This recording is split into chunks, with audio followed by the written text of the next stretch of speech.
한 발 더 깊이 있게 뉴스 속으로 시사인이 만드는 정치 라이브 김은지의 뉴스인 11월 6일 방송 시작합니다.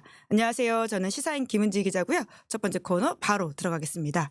쏟아지는 뉴스에 어떻게 반응해야 될지 알려드리는 시간 뉴스 리액션입니다.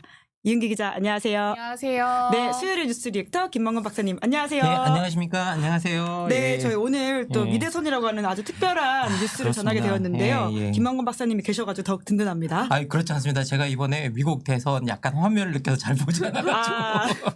네, 그래서 예, 예. 첫 번째 뉴스 키워드 들어가면서 바로 예. 이야기해보죠. 네, 미대선 트럼프 당선. 네, 트럼프 전 대통령이 당선 사례를 했죠. 네, 미국 대선은 전체 선거인단 538명 중에 270명 이상을 확보한 후보가 승리하게 되는데요. 그러니까 조금 전 폭스뉴스가 트럼프 전 대통령이 승리했다고 보도했고요. 트럼프는 당선 수락 연설을 하면서 역사상 전례 없는 위대한 정치적 승리다.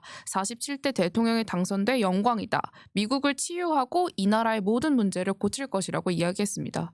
이 선거 결과를 좌우할 거라고 꼽혔던 7개 경합주좀 결과를 살펴보면 현재까지 트럼프가 노스캐롤라이나주와 조지아주, 펜실베니아주에서 승리했고요. 그의 개표가 진행 중인 미시간, 네바다, 애리조나, 위스콘신에서도 모두 트럼프가 우세한 상황입니다.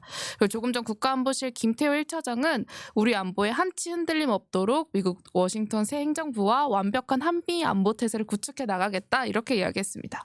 네, 아직 최종 확정은 아니지만 사실상 확정이라고 봐야 되는 상황인 것 같은데요. 예, 뭐 사실 이제 그 트럼프가 선거 때마다 자기가 선거 승리 먼저 선언하긴 했었습니다. 아, 졌어도 지는- 이겼다고 예, 이야기했다. 지는 예. 저번에도 이제 그래서 말썽이 났었던 건데요. 근데 이번에 선언은 사실 이제 좀 유의미하다라고 봐야 되는 건데 이유가 경합주에서 거의 다 트럼프가 이제 승리하는 이제 그리고 우세한 결과를 가져왔습니다. 특히 펜실베니아가 이 경합주에서 19석이라고 가지고 있고 그리고 늘 이 펜실베니아의 결과에 따라서 미 대선이 지난 몇 번간 왔다 갔다 했었거든요. 그래서 이제 펜실베니아가 사실상 가장 큰 관심사였는데 여기서 생각보다 크게 밀렸습니다. 예, 생각보다 이제 크게 밀려서 이제 뭐 저희들이 거의 붙어 있다라고 이야기했던 주였는데 이게 2에서 4% 사이를 왔다 갔다 하면서 좁혀지지가 않았던 이제 그게 벌어져서 어떻게 보면 이 펜실베니아에서의 패배가 아주 결정적이었다라는 생각이 좀 들고요. 그런데 해리스가 뭐 유리하다고 생각했던 주에서조차도 다 밀려서 예, 밀려서 이게 그러니까 뭐 결과 자체는 좀 다르게 나왔다. 그리고 사실 이게 그 출구조사가 처음 나왔을 때 그리고 이제 선거 직전에 전문가들의 조사 그리고 특히 이코노미스트가 내놓은 조사 이런 거에서는 다 해리스가 유리하게 또 나왔거든요. 막 오. 바로 직전에는 예. 이제 유리하게 나왔고 특히 이제 저희들이 선거에서 선거의 마술사라고 부르는 이 그 우리 네이트 실버라는 사람이 있습니다. 이 통계학자가 있는데 이분이 바로 직전에 바꾸셨어요. 바로 그 선거 직전까지 그 하루 전까지 트럼프가 이길 거라고 하다가 바로 선거가 시작되기 직전에 자기가 보니까 이분이 8만 번 이상의 시뮬레이션을 했대요. 이게 제가 그 듣기로는. 그런데 그 결과가 그렇게 나왔다. 이제 그래서 트럼프가 이길 것 같다고 하셨던 분인데 이게 막판에 여러 가지 자료를 보정해 보니까 해리스가 이길 것 같다라고 이야기를 해서 많은 분들이 또 해리스의 그 추격전 그리고 이제 해리스가 이길 수 있다라고 생각을 하셨는데 이제 결과가 딱 드러났는데 생각보다 트럼프의 압승이 나왔고요. 그리고 이번에는 또 이제 뭐 여러 선거 인단 시비를 걸 수도 없는 게 뭐냐면 그냥 절대적으로 얻은 표수에서 트럼프가 더 많아요. 압도적으로 더 많아서 이게 이제 선거 인단이 내가 보통 사람들로부터 얻은 표는 적은데 실제로 선거 인단 문제 때문에 결과가 뒤집히는 경우가 있거든요. 트럼프가 첫 번째 그렇게 당선이 됐어요. 그런데 이번에는 트럼프가 절대 다수로 더 받았어요. 아, 총투표도 예, 이겼고 총투표도 선거인단도 이겼고, 이겼다. 선거인단도 이긴 거죠. 아, 그럼 16년보다 더 큰 승리라고 할 수 더 있겠네요. 큰 트럼프 승리라고 할 입장에서. 수 있습니다. 예. 그래서 실제로 생각해 보면 이번에 트럼프가 정말 어떻게 보면 생각지 않았던 방식으로 좀 나왔고요. 그리고 이제 사실 트럼프가 처음에 당선되고 난 다음에 미국의 많은 학자들이 어떤 문제를 삼았냐면 기본적으로 이게 그 미국의 정치 시스템이나 미국의 선거인단 시스템은 절대 포퓰리즘이 성공할 수 없는 시스템이라고 봤거든요. 네, 그런데 이제 두 번째 이제 파괴되는 결과가 나왔어요. 그래서 이제 아마 저는 이제 미국의 학자들이나 정치인들이나 이런 사람들이 미국의 선거 제도, 특히 대통령 뽑는 제도의 개혁에 들어가지 않을까라는 생각을 좀 저는 막연히 해봅니다. 사실 이 문제 우리가 생각해봐야 된다고 트럼프가 첫 번째 당선됐을 때 문제 제기를 했던 학자들이 상당히 많았었거든요. 그런데 정말 보수적인 국가입니다. 한번 가진 제도를 저간에서는 바꾸지 않아요. 그런데 어떻게 될지는 또 어떻게 될지는 잘 모르겠습니다. 근데 문제가 제기될 거고 또 이제 좀 사실 저는 트럼프가 이길 거라고 생각했던 이유가 사실 다 별게 아니었어요. 미국이 단 한 번도 여성을 대통령으로 뽑은 적이 없어요. 그리고 심지어 해리스가 부통령으로도 처음이었어요. 예. 그래서 미국이 단 한 번도 뽑은 미국이 정말 여러분 살아보시면 가부장적인 나라입니다. 그래서 이게 말도 안 되는 가부장적인 나라거든요. 그래서 이게 될까라고 좀 의심이 전 그 부분에서 사실은 있었어요. 예. 네. 결국은 이제 우리가 어떻게 될까? 이제 한미 관계에 굉장히 큰 영향을 또 받고 있지 않습니까? 바뀐 트럼프 행정부에 대해서 우리는 어떤 식으로 대응해야 된다고 보세요? 일단 저는 우리 정부가 분명히 트럼프가 당선될 때를 대비한 시나리오가 있을 거라고 생각합니다. 있을 거라고 생각한다. 있을 거라고 제발 생각합니다. 있어라. 제발 있어야 한다. 예. 제발 있어야 한다. 저 같은 이제 나부랭이들이 모르는 나부랭이 아니십니다. 네, 예. 그런 것들이 저는 분명히 가지고 있을 거라고 생각이 듭니다. 특히 우리가 이미 문재인 시대 때, 문재인 정부 때 트럼프와의 경험이 있고요. 그리고 그때 그 트럼프의 경험 속에서 우리가 방위비 증액 문제나 이런 것들을 우리가 이미 경험해 봤습니다. 그리고 트럼프가 당선되면 분명히 우리한테 다시 똑같은 압박이 들어올 거다라는 것들. 그리고 더 나가서 우리가 가장 큰 문제는 뭐냐면 트럼프가 아주 즉흥적인 사람이기 때문에 사실 우리 한미 관계, 우리 남북 관계의 미래도 되게 불투명해진다라는 거죠. 왜냐하면 그 사람이 즉흥적으로 움직이면 우리의 시나리오도 뭔가를 정해놓는다고 해도 즉흥적으로 바뀌어야 되고 대응해야 되는 이제 방식이 생기는 건데요.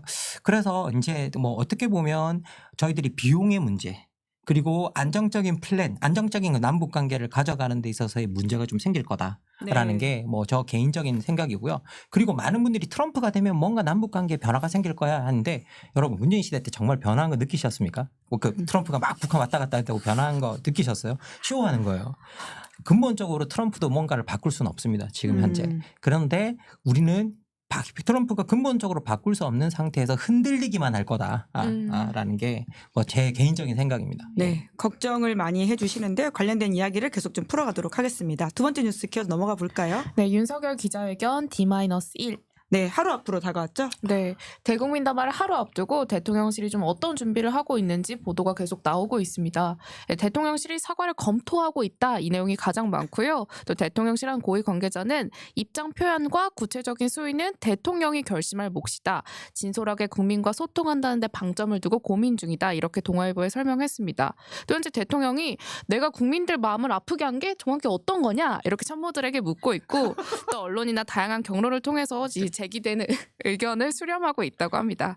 이제 아마 여러분들도 그러실 텐데 가장 관심이 쏠리는 건 좀 이 자리에서 윤석열 대통령이 최근 논란이 되고 있는 김건희 여사의 공천 개입 문제나 아니면 명태균 씨와의 통화 녹음, 여기에 대한 입장을 직접 밝힐까, 이 부분일 텐데요. 관련해서 구체적으로 윤 대통령이 답변해야 되는 내용이 뭘까 좀 이렇게 생각을 해보니까 먼저 윤 대통령이 취임 후에도 명태균 씨와 소통했느냐입니다.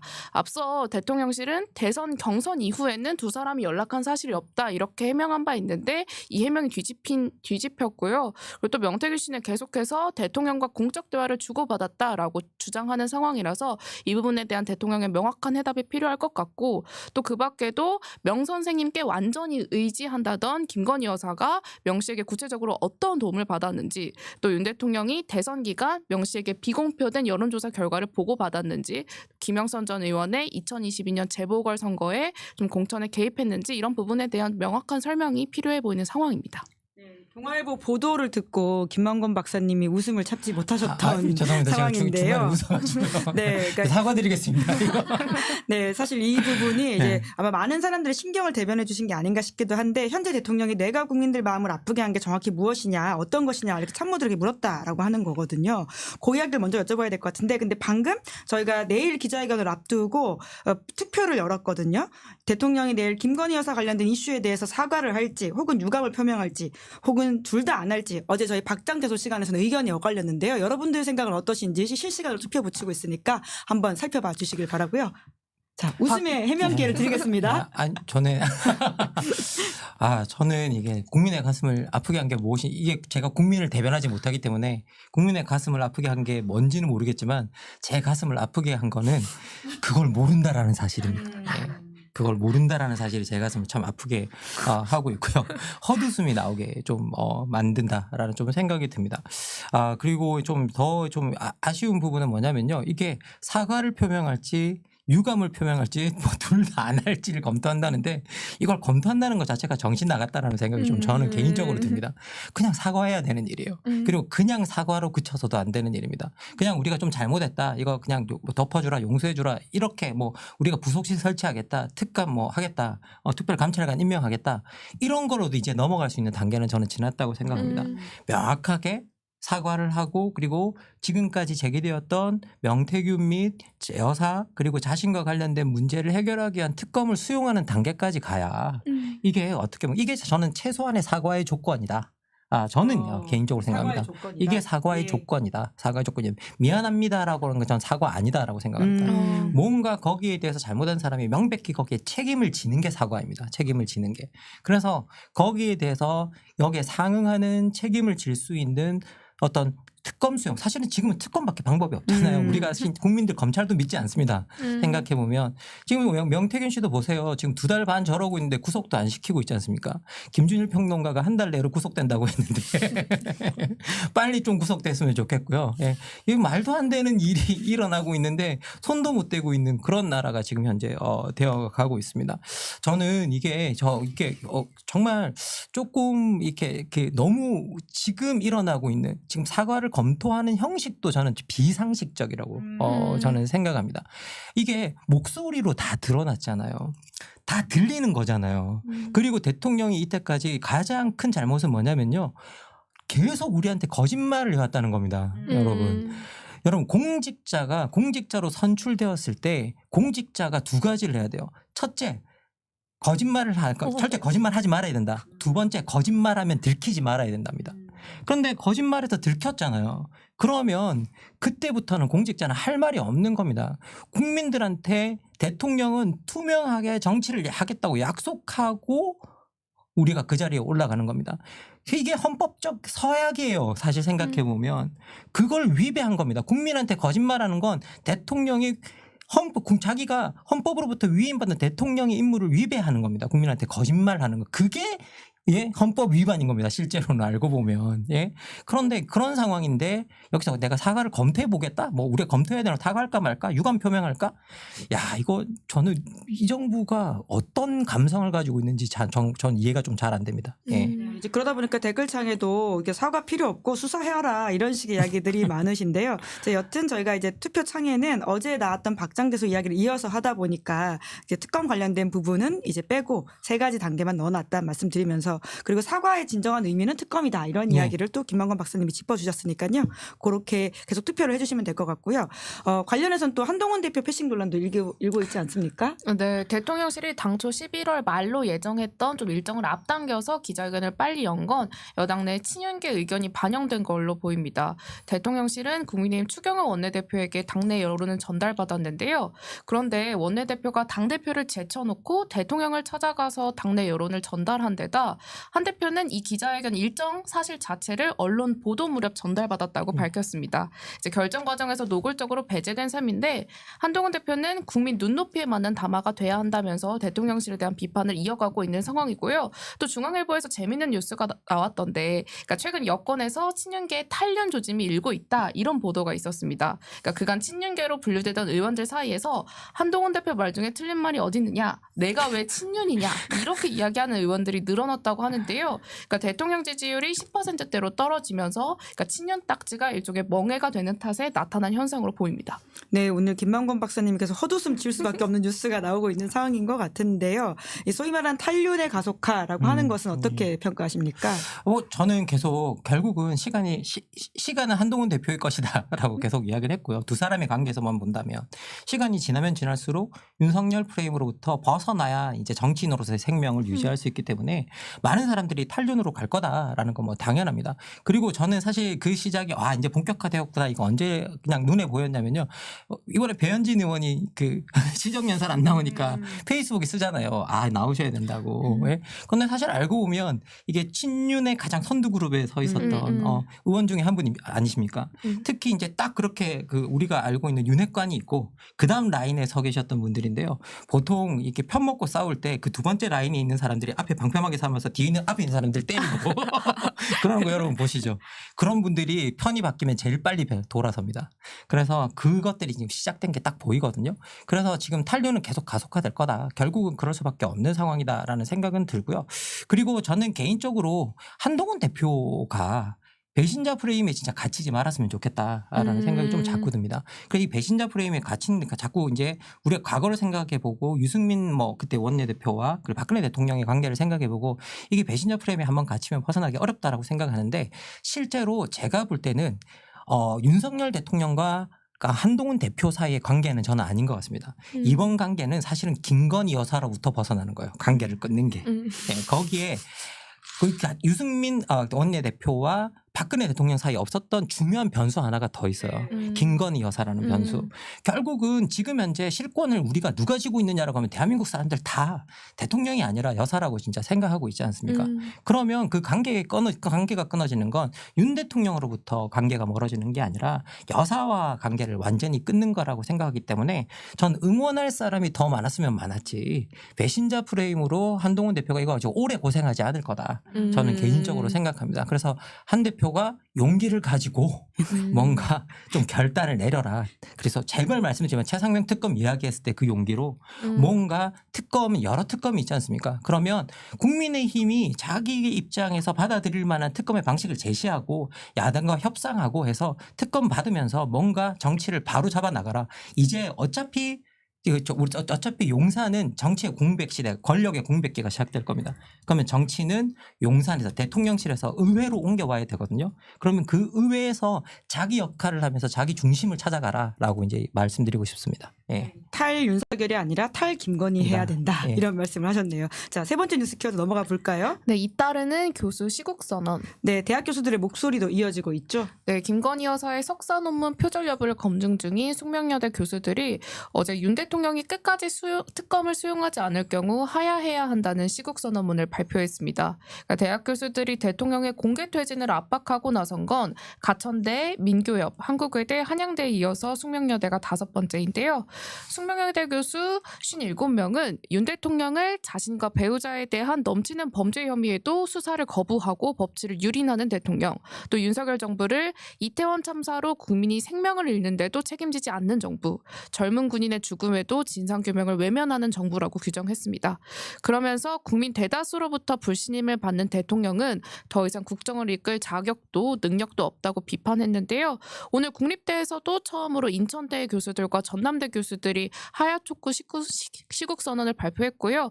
부산대 등 부산 경남권 교수들도 곧 시국 선언을 발표할 예정입니다. 네, 또 김만곤 교수님께서도 학교에 계시는 입장이다 보니까 남다르게 들리는 뉴스일 것 같은데요. 예. 어떻게 보십니까? 지금 이제 사실 이제 과거와 달리 대학 교수라는 직업들이 사회적 지성이라기보다는 일부 분야의 전문인으로 전락한 이제 그런 측면이 조금 있는데요. 하지만 그래도 학교는 여전히 저는 그 어느 곳보다 옳고 그름이란 윤리적 기준이 여전히 어느 정도 작동하는 곳이라고 생각합니다. 그래서 오히려 학교 자체가 이제 알고 보면 스스로 깨지 않는 윤리적 기준 때문에 아주 보수적인 성향을 띠게 되거든요. 그런데 이제 이런 보수적 분위기 속에서 시국 선언이 시작되었다라는 건 그 보수적 분위기에 금이 갔다. 이제 그 보수적 분위기로도 참을 수 없는 상황이 왔다. 그런데 이제 이렇게 누구가 한 군데 그런 보수적인 분위기에서 누가 한 군데 시작하면 저기도 하는데 우리도 해야지라는 게 그냥 따라가는 심정이 아니라요. 이게 어떤 거냐면 우리가 같은 윤리적 기준을 가지고 살아가는 사람들인데 그런데 누군가가 어떤 시대에 대해서 문제를 제기했다고 한다면 거기에 대해서 문제 제기를 하지 못하는 자기 자신들에 대한 부끄러움 그리고 자존감의 문제가 아주 심각하게 작동합니다. 특히 공부하는 사람들 학자들한테는 그 자존감으로 먹고 사는 사람들이거든요. 생각해 보면. 그래서 그 자존감의 문제 때문이라도 결국 대학 곳곳에서 시국 선언은 나오게 되어 있다. 예, 계속 앞으로 이어질 거다라고 생각하고 그리고 저는 국가가 이렇게 잘못된 길을 가면 이제 그걸 바로잡기 위해서 뭐라도 우리가 사실 저는 대학에서 공부를 한다라는 건 일종의 특권을 부여받았다고 생각합니다. 사회적으로. 그러면 그런 어떤 권리를 부여받은 사람들이 특히 대학에서 정규직 교수님들은 진짜 해주셔야 됩니다. 네, 정규직 교수님들은 이런 시국선언 꼭 해주시기 바랍니다. 예. 네, 교수님들한테까지 가닿는 메시지 내주셨습니다. 네 번째 뉴스 키워드 가볼까요? 네, 금투세 폐지. 네, 이재명 대표가 내년 1월 시행 예정이었던 금투세 폐지하자 이렇게 밝혔죠. 네, 금투세는 뭐 주식이나 채권, 펀드처럼 금융상품 투자로 1년에 5천만 원 넘게 벌면 20%대의 세금을 매기는 제도입니다. 민주당 지도부는 좀 이례적으로 찬반 공개 토론회까지 열면서 금투세를 두고 고심을 거듭해 왔는데요. 결국 금투세 시행을 2달도 남겨두지 않은 시점에서 폐지하기로 결론 내렸습니다. 네, 결과적으로 문재인 정부에서 여야가 합의한 정책이 4년간 혼란만 야기하다가 결국 시행도 못 해보고 폐지되는 셈입니다. 이재명 대표는 원칙과 가치에 따르면 고통이 뒤따르더라도 시행해야 하지만 현재 주식시장이 너무 어렵기 때문에 폐지에 동의하기로 했다고 밝혔습니다. 그간 금투세 폐지를 주장해온 국민의힘에선 즉각 환영의 뜻을 밝혔고요.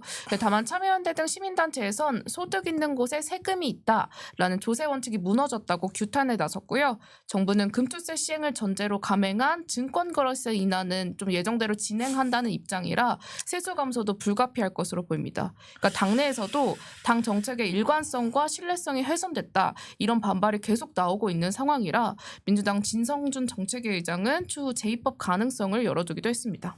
네, 관련해서 어떻게 평가하십니까? 저는 좀 잘못된 결정이다. 이재명 대표가 왜 이 결정을 했는지 사실 이성적으로 별로 이해되지 않는다. 라는 거고요. 이게 뭐 외연 확장 같은 것들을 생각하셨다면 좀 잘못된 판단이 아닐까. 사실은 지금 주식 투자자가 1,400만 명입니다. 그러니까 이제 여기 이 심기를 건드리지 않고 싶다라는 생각은 있겠지만 실제 금투세 대상자는 한 14만 명 정도. 그러니까 전체 투자자의 1% 정도밖에 안 되는 거였고요. 그리고 그걸 만약에 순이익을 1억 원대로 올린다 그런다면 훨씬 더 적어지는 상황이었습니다. 이제 그런 상황에서 굳이 이걸 왜 폐기했느냐. 그리고 더 중요한 건 이 정책이 여야가 합의했던 정책이라는 겁니다. 근데 여야가 합의했던 정책과 법을 그렇게 해서 해놓고 그걸 유예시키고 이제 폐기되는 단계까지 왔다. 그리고 더 나가서 여기 이 금투세를 만드는 조건으로 또 거래세는 인하시켰습니다. 그러면 거래세가 작년에 사실 저 보니까 지난해 거래세가 6조 1천억 원이 거쳤어요. 그러면 여기서 거래세가 인하된다는 건 만약에 절반만 인하가 된다고 할지라도 3조 이상이 펑크가 난다라는 걸 우리가 볼 수 있습니다. 근데 지금 세수가 펑크가 나서 난리입니다. 근데 여기서 이렇다? 그리고 왜 노동소득에는 세금이 있는데 금융투자소득에는 세금이 없는가? 우리가 간단하게 질문을 해보면 좀 될 것 같습니다. 여러분은 어떻게 생각하십니까? 여기에서 스스로 답변해 보시면 될 거라는 생각이 듭니다. 예. 네, 저희가 방금 막 이제 투표 완료를 했는데요. 1,300명이 투표해 주셨고요. 둘 다 안 한다라고 하는 부정적 전망이 가장 큽니다. 63%이고요. 유감 정도는 표명할 것이다가 33%. 사과한다에 있어서는 굉장히 낮은 기대가 있습니다. 3%인데요. 내일 이제 기자회견 한번 지켜보시고 내일 저희 5시에 한번 이 결과를 비교해서 보시면 될 것 같습니다. 그러면 1부 마치도록 하겠습니다. 네, 저는 그냥 유감 아닌 유감만 표명할 거다. 이제 김만건 박사님의 예측도 나왔으니까요. 다음 주에 확인해 보도록 하겠습니다. 두 분 수고 많으셨습니다. 고맙습니다. 감사합니다. 고맙습니다. 네, 저는 1부 마치기